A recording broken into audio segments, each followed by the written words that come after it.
Social মিডিয়াতে দেখতে পেলাম যে একটা গরিব নিরীহ মানুষ প্যাটিস বিক্রি করছিল। প্যাটিস খায় যে প্যাটিস, চিকেন প্যাটিস।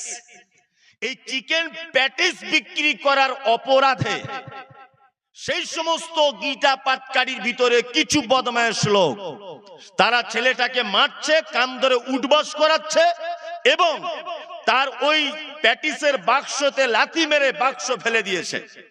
ও হিন্দু না মুসলিম এটা জানার বিষয় নয়, সর্বপ্রথম বিষয় যে ও মানুষ, ও গরিব মানুষ, বাড়িতে ছেলে মেয়ে আছে, 10-20 টাকার জন্য, 100-200 টাকার জন্য ও হয়তো সেখানে প্যাটিস বিক্রি করতে গিয়েছিল, এটাই তার অপরাধ।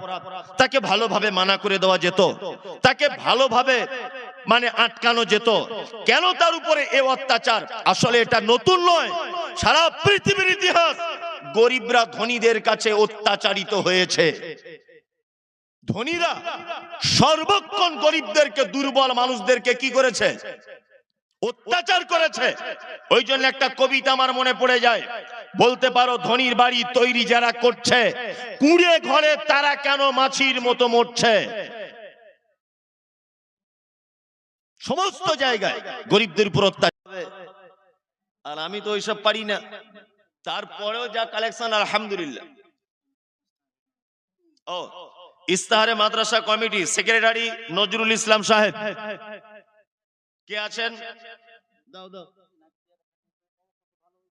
এই এই তুই বিয়ে করেছ? বলছে হ্যাঁ। তোমার আব্বু কই? তোমার আব্বুকে ডেকে আনো, যাও যাও, তোমার আব্বুকে ডেকে আনো। এই ওর আব্বু কই? কে ওর আব্বু?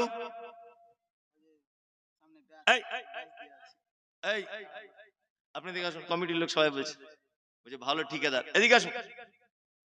আরে ভাই আসুন আসুন, এই ভাই আসুন। সবাই আবদার করছে, দেন, আল্লাহ আপনাকে দিতে দিয়েছে, দেন ভাই। সবাই যখন আশা করছে কিছু, দেন দেন।